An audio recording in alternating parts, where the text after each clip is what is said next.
Fala galera do canal WWE em geral, aqui é o Zezo trazendo pra vocês mais um vídeo. Galera, sejam bem-vindos a mais um Long News, isso mesmo, um Long News aqui. Já vou explicar pra vocês, né?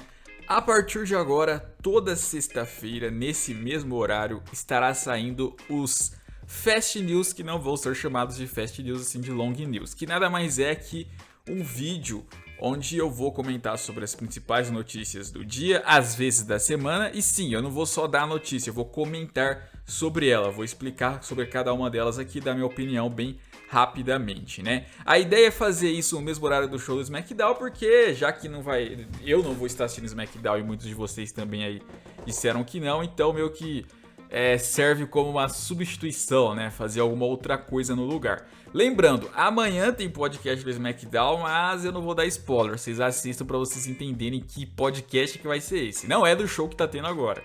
É outra coisa que vocês vão entender quando vocês assistirem, né? Então aqui a ideia é pegar esse vídeo e comentar aqui então sobre as principais notícias e vocês também deixem nos comentários. Vamos conversar, né? Aproveitem esse período aí que era pra gente estar lá na comunidade conversando sobre o SmackDown e vamos conversar sobre essas notícias aí. Eu vou estar respondendo os comentários aí nessas próximas horas, então fiquem à vontade, claro, respeitosamente, né?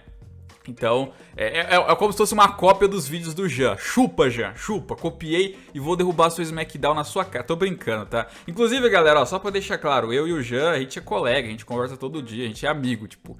Essas brincadeiras que a gente faz um com o outro é só brincadeira mesmo, não tem nada de treta entre eu e ele não, pra quem aí tá achando que é alguma coisa do tipo, a gente tá de boa mesmo, né? Mas chupa, Jean, eu vou falir seu SmackDown, Jean. Eu vou falir seu SmackDown. Enfim, não se esqueçam também, claro, de que clicar no link da descrição no site Wrestling PT. Essas notícias são todas do site Wrestling PT. Então você, para ter mais detalhes delas, vai lá e clica. Ou para até receber elas em primeira mão, para não ter que ficar esperando toda vez sair aqui no canal. Você simplesmente já sempre acessa lá o site deles. Então clica aí, porque clicando aí você ajuda eles e ajuda também o canal. Quanto mais clique tiver nesse link da descrição, mais você está ajudando aqui o canal também, né? Então é isso aí. Vamos comentar aqui a primeira notícia, que é a notícia do Drew McIntyre, né? O Drew McIntyre chamou muito a atenção recentemente, ele foi polêmico, nosso querido Druzão, campeão mundial da WWE atualmente, né? Porque ele deu uma opinião a respeito dos lutadores do UFC que vêm para a WWE, né? Ele demonstrou aí não estar muito empolgado com essas situações que acontecem de muitos desses caras aí, por exemplo, igual o Cain Velasquez, igual a Ronda Rousey, virem para a WWE e quererem receber já chances pelo título mundial, o título principal, né? Então ele opinou meio que dessa maneira, dizendo que, assim, se algum deles se interessar em ir para a WWE, tudo bem, ele pode ceder uma luta, só que nada de título, sabe? O título é para caras que são wrestlers, que são ali superstars da WWE, que começaram lá de baixo, e não de caras que vêm de outra modalidade e já meio que fura fila. Mais ou menos a ideia foi essa, né? Olha, eu penso que, por exemplo, aquela chance do Cain Velasquez contra o Lesnar foi ridícula, não faz o menor sentido mesmo. O Velasquez acabar de chegar e já recebeu uma oportunidade. Além de tudo, até atrapalhou um pouco a construção de personagem do Velasquez, porque ele já chegou ali sem nenhuma personalidade, com o Rey Mysterio rivalizando com o Lesnar e ele sendo uma espécie de irmão mais velho que veio para ajudar o Rey Mysterio por ter apanhado, e ele acabou perdendo também, então ainda saiu descredibilizado e no fim das contas ficou até demitido. Então ficou realmente bizarro toda essa situação, toda essa construção de história aí não foi bem feita. E o combate também não achei legal. O Velasquez poderia muito bem ter apresentado um pouco mais do moveset dele, que a gente já tinha visto já ele fora da WWE em empresas menores ali, em empresas independentes. Não lembro bem onde ele estava lutando, se não me engano ele estava usando até uma máscara, e deu pra ver que ele saberia fazer golpes de pro wrestling, mas ele acabou ali tentando fazer um estilo mais de MMA. Ele e o Lesnar, né, tentaram querer fazer dessa maneira, o que eu achei bem bobo, ficou muito mal feito, e o Lesnar ganhou também, então nem teve uma continuação nem nada, e nem terá, porque o Velasquez saiu, foi um erro. No caso da Ronda, a Ronda, ela simplesmente chegou na WWE, ela não ganhou uma chance direta, ela ainda passou por alguns desafios, depois ela ganha o título, e olha, assim, eu entendo que muita superestrela pode ficar decepcionada de ver a Ronda chegar e em um ano já conseguir ali ter conquistas de título feminino, estar no topo. Só que a Honda, ela tem um nome muito maior do que das demais superestrelas, né? Então, eu acho que não é um erro fazer a Honda chegar e ter o destaque que ela teve. Eu acho que é um erro se ela já chegasse direto assim e ganhasse, mas ela ainda passou ali por cerca de 6 meses de adaptação, teve lutas com a Nia Jax, teve lá a luta de equipe na WrestleMania, depois que ela foi pegar o título, né? Além de tudo, no fim das contas, ela serviu para deixar a Becky Lynch over na WrestleMania. Então, ainda teve algo positivo ali para a WWE, que teve a Becky Lynch depois ali tendo uma grande credibilidade, tanto que terminou o reinado sem ser derrotada. A gente vai falar da Becky na sequência. Então, no caso da Honda, eu acho de boa. Eu acho de boa ela chegar e vencer. Não acho assim descaso com as demais superestrelas, porque querendo ou não, por causa da Honda que a gente teve um Evolution, por causa da Honda que a gente teve um evento principal de WrestleMania feminino mais rápido do que talvez fosse, né? Então, várias coisas importantes aconteceram na divisão feminina porque tinha a Honda. Não por causa dela, mas porque tinha ela. Ajudou a ser mais rápido, pelo nome dela. A Honda, vocês sabem muito bem como que era na época. Ela dava um tapa em alguém e saía em todas as mídias tradicionais. Se uma superestrela for campeã, não vai sair nas mídias tradicionais. E se sair, vai ser lá um rodapézinho ali. A Honda não, a Honda era a capa. Então, o nome dela é poderoso. Os seguidores dela são grandes. Então, pra mim, aí já é outra história, já é outro caso. É igual se, por exemplo, o Conor McGregor chegasse na WWE. Aí eu entenderia se o cara já ganhasse já um carteiraço aí logo de primeira pra receber oportunidades grandes, né? Porque iria render muito retorno financeiro, midiático. Enfim, e falando sobre Becky, como vocês puderam assistir lá no último show do Raw, a Becky Lynch então anunciou que está grávida e teve que abandonar o título feminino do Raw, né? Toda aquela cena emocionante, ai, eu tô grávida, abraçou lá a Asuka. E o fato é que está sendo relatado que os planos da WWE eram outros, né? Antes de eles saberem da gravidez da Becky. Eles parece que sabem aí, fazem algumas semanas, um pouquinho depois da WrestleMania. Até por isso ela tava sem lutar, né? Até por isso ela só tava aparecendo em segmentos. A última luta tinha sido realmente lá contra a Shayna Baszler, como vocês se recordam. E o ponto é o seguinte, a ideia original é que ela seguiria a rivalidade ali contra a Shayna Baszler. Ela e a Shayna Baszler então ali seguiriam rivalizando, seguiriam ali então lutando nesses próximos meses. Portanto, a Shayna Baszler deveria ser a vencedora do Money in the Bank originalmente. Ela ganharia a pasta do Money in the Bank esse ano. Como eles souberam da gravidez da Becky, então eles resolveram mudar essa história, fazer a Becky abandonar o título, a Asuka meio que comprar o cinturão e ganhar ao invés da Shayna, e agora eles devem ter outros planos para a Shayna Baszler. Sinceramente, eu acho que ficou até melhor assim, porque sai um pouco desse negócio de Becky e Shayna que tá desde janeiro, passa por uma que tava de escanteio ali, e até então tava começando a ser enterrada, que era a Asuka, e a Asuka agora ganha uma moral de novo. Talvez até faça uma história de Asuka contra Kairi Sane, por exemplo, uma novidade ali. E depois dá pra voltar aí uma história da Shayna tentando ir em busca do título. A Shayna é um bom personagem, eu gostei dos segmentos que ela fez lá no último Raw, de cutucar a Becky, cutucar a Natália. Ela atua muito bem, é uma grande vilã, uma grande heel, né? Então agora dá pra trabalhar melhor ela antes de ela chegar no título feminino. Porque ela já chegou no main event, né? Quando ela chegou no debut dela. Chegou indo em busca da Becky, que é o número 1. E aí, se ela ganhar a pasta do Money in the Bank, provavelmente faria o cash e ganharia da Becky. Eu acho que ganharia da Becky, pelo menos com cash eu acho que ela conseguiria. Então, assim, ela chegaria já assim, rapidamente, já ganhando tudo ali no show do Raw. O que eu acho que seria um erro. É melhor ela passar por uma construção igual provavelmente passe agora, de provocando as outras superestrelas, se desentendendo ali com a Natália. Daqui a pouco pode ir lá ter alguns problemas com a Liv Morgan também pra resolver. E aí depois vai em busca do título de novo. E aí sim, eu acho que ela estaria mais pronta, né? Temos uma notícia envolvendo também o Christian, né? Muitos de vocês devem se recordar do Christian aí.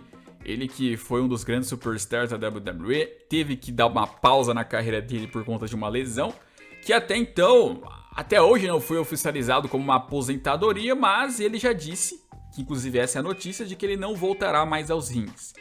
Muita gente tem ainda esperança de ele voltar depois do retorno do Edge, né? Porque os dois eram parceiros e os dois tiveram lesões ali que meio que fizeram eles pararem as carreiras. Só que o Christian falou que a lesão dele é diferente, que a lesão dele dificilmente vai fazer ele voltar.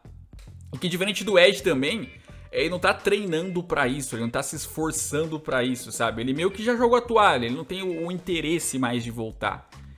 Talvez uma hora ou outra passe uma paixão na cabeça dele, mas com o passar do tempo ele vai vendo que não é pra ele mais voltar hoje em dia. Eu não sei, cara. Eu gostaria de ver o Christian voltar, ele que tinha uma das theme songs mais bonitas que a gente já teve na WWE. Mas, ao mesmo tempo, eu acho que se ele voltasse, não ia ter o mesmo hype do Edge voltando, do Daniel Bryan voltando, porque, infelizmente, o Christian sempre foi uma sombra, né? O Christian nunca conseguiu ter um sucesso tão grande assim, até vencer o título mundial depois que o Edge já aposenta, e muitos já colocam que ele ganhou mais por uma fanservice ali, de querer substituir o Edge só nos primeiros meses e tal. Foi legal esse período, mas, tipo, foi, assim, bem curto, e o resto da carreira dele, ele só foi um cara de mid-card. Então ele voltar, tal, aos rings, tipo, serviria do quê? Pra fazer uns 3, 4 combates da hora, pra ganhar um intercontinental, um americano ali. Tipo, eu não sei se vale a pena pra ele também, né, voltar. O caso do Corey Graves, por exemplo, comentarista hoje da WWE, poderia servir pra ele ir pro NXT, remontar um personagem dele e aí chegar no main roster um dia com um hype legal. Aí outra história. Agora o Christian já tem uma carreira, né? Então, voltar pra não conseguir grandes feitos, pra não ter a mesma... como que eu posso dizer? A magia do retorno do Edge ali, né? O pessoal ficar naquele hype, empolgado, aquela empolgação toda, igual foi do Daniel Bryan também quando voltou. Eu acho que pra ele não vale a pena. Talvez não valha a pena, né? E aí a última notícia de hoje é relacionado aí aos shows da WWE, que, como vocês sabem, estão sendo sem público, né? Desde, acho que era abril, né? Enfim, não lembro bem o mês, mas antes da WrestleMania a gente tá tendo essa situação toda por conta dessa pandemia. E o que ocorre, meus amigos? O que ocorre é que está sendo relatado que a WWE tinha planos para uma grande storyline. Uma storyline, assim, incrível. Uma storyline que estão comparando, por exemplo, com aquela que eles tentaram fazer aquela vez do Vince McMahon sendo explodido lá na limusine e supostamente morrendo, e que depois teve que ser cancelada tal, lá por conta da situação do Chris Benoit, né? Se não me engano foi a época do Chris Benoit isso. Tem também gente que tá comparando com o debut do Nexus. O Nexus, quando chegou, vocês se recordam, também foi chocante, eles destruindo toda a arena lá, dando uma surra no John Cena. E então muita gente tá, tipo, na dúvida, caraca, que história que era essa? Porque tá sendo relatado que a WWE tinha planos pra uma história nesse nível, só que cancelou porque não tem público. Porque pra fazer uma história assim seria melhor fazer com a presença do público, seria mais interessante. Então, fica aqui no ar, né? O que será que a WWE tava planejando? Alguns colocam que poderia ser a estreia da Undisputed Era. É uma possibilidade, a chegada da Undisputed Era no main roster. Só que assim, o que eles fariam com a Undisputed Era, né? Tipo, como que seria essa história? Porque só eles chegar e fazer um debut, não, né? A gente já conhece a Undisputed Era já, a gente já viu os caras lutar, então só um debutzinho não ia ser nada chocante. Teriam que fazer um debut de alguma maneira assim, muito louca, sei lá, eles aparecendo como discípulos do Seth Rollins.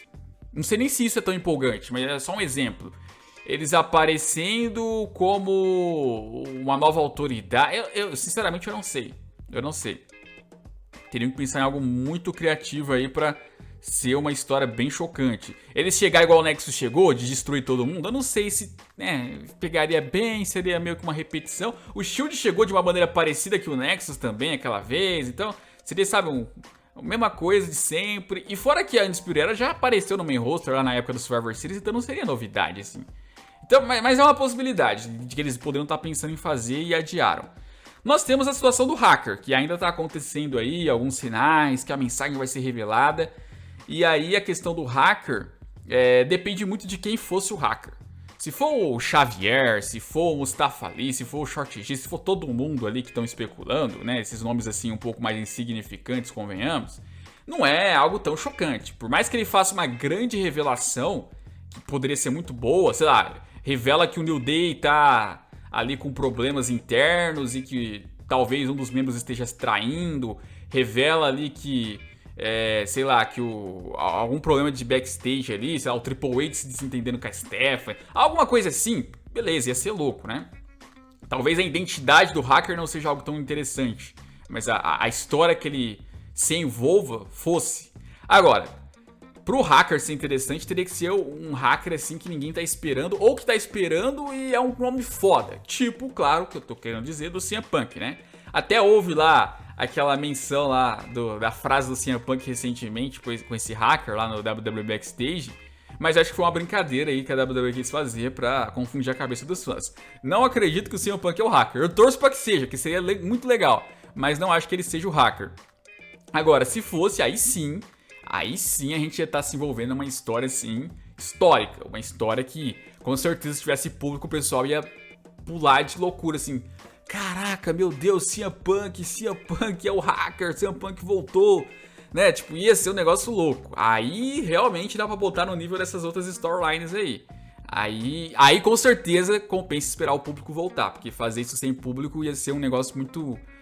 ia ser um desperdício, ia ser um grande desperdício, né? E mesmo que não tenha relação com hacker, mesmo que seja pra ser um grande retorno tipo do CM Punk ou algum outro cara, pra esse retorno acontecer, eu acho que tem que ter público, cara. Tem que ter público, fazer um retorno desse sem público não teria graça. Mas assim, se não fosse o CM Punk, né? Se a questão fosse um retorno, se não fosse o CM Punk, quem poderia ser pra dar um hype daquele? Quem hoje tá fora da WWE poderia fazer um retorno assim que o público ia, nossa, que louco, que foda.